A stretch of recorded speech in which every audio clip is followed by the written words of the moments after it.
And I am sent to you this morning to talk to you. What do you do when God says no? What do you do when you've asked for a good thing? It's not like he's asking for gold to come out the water fountain. He's not praying out of carnality or selfishness. This is a good thing. What do you do when you pray for something good and God says no?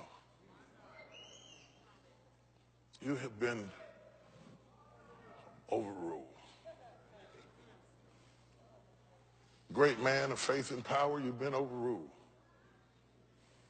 Praying mama, you've been overruled. Counseling other couples, your own house in a wreck. Overruled. You got such good advice for the guys at work. And go home and want to jump out of a window. And you pray, and you pray, and you pray.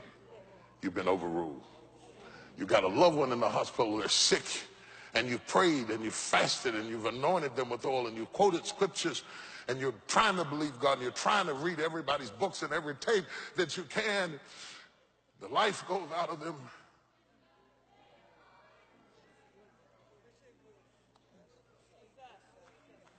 You've been overruled. You said all the right things. You quoted all the scriptures. You told the nurse, he's going to be healed. You told the doctor, she's coming out of this. You testified to everybody. You quoted scriptures. You laid the Bible on their head. They died right in front of your face. And the enemy looks at you and says, where is your God now?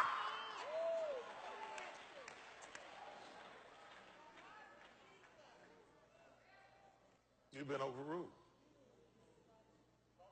In my own life, I came from preaching in this church wet from sweat from preaching. Climbed on top of my mother and prayed for her wet. And she still died in my arms. And God and the devil said, where is your God now? What do you do when you have been overruled? Had everybody pray for the baby, and you still had a stillborn. That's what we need direction about. That's what is happening in this text. That's what's happening to the Apostle Paul, y'all. Paul, y'all. Paul, y'all. Now, you know, if it happened to Paul, y'all, if it happened to the guy who wrote the Bible, I ought to give God a little bit of slack. We see this threefold prayer before. Only this time it wasn't Paul, y'all. It was Jesus said, hey, Dad, look, I know you sent me down here to do this, but, you know, look, let's do a revision on the contract and amend the documents to be transferred a little bit, because if it be thy will, pass this bitter cup from me. 3 times he prayed.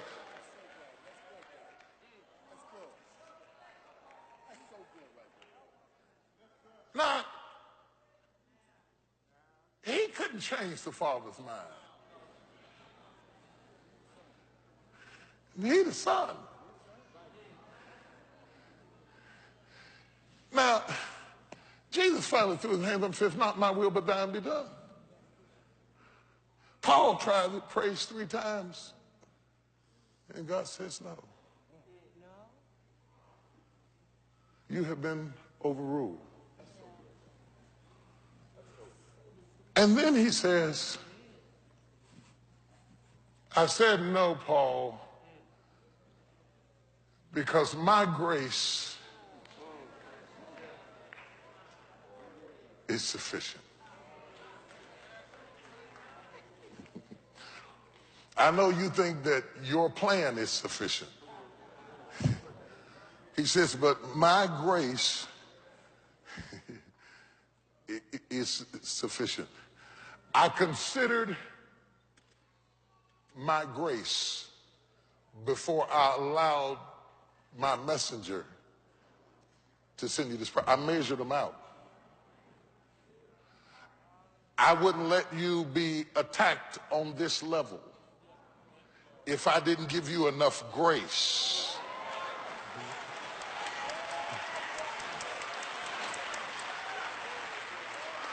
Can I have a few minutes? Just give me a few minutes. The reason we can come in every Sunday and seat you with confidence is because the pews have been constructed to the specifications of a particular weight load that will accommodate the weight of you sitting on this pew.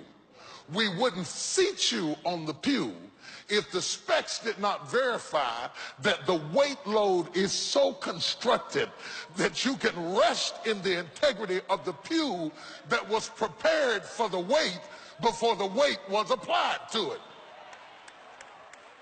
God said, I considered the weight load before I put the pain in your life, and I know you feel like you cannot handle it, and I know you think that you cannot take it, and I know you feel like you're going to lose your mind, and I know you feel like driving off the cliff, but I just want to tell you, I'm not going to stop it. I'm not going to take it away. I'm not going to give you what you want, but my grace is...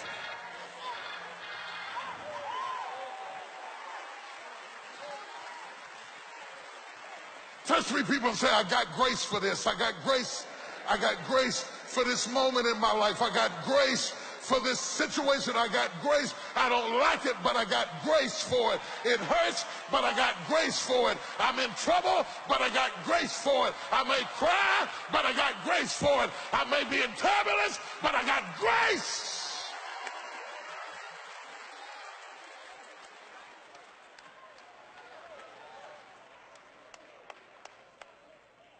I got the grace for the life I lead, for the situations I confront, for the people I deal with, and for the problems I have in my life.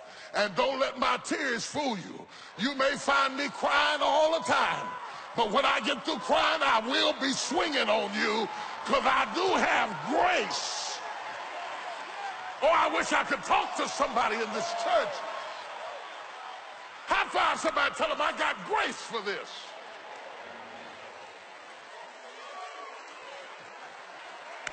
I got grace for it. Somebody get excited about it. Somebody get glad about it. Somebody get glad about it. I got grace for it. Walk over and tell somebody I got grace for it. I may not have money for it, but I got grace for it. I may not have friends for it, but I got grace for it. I may not have a husband, but I got grace for it. I may have a child that's sick, but I got grace for it. I got grace. I'm almost finished.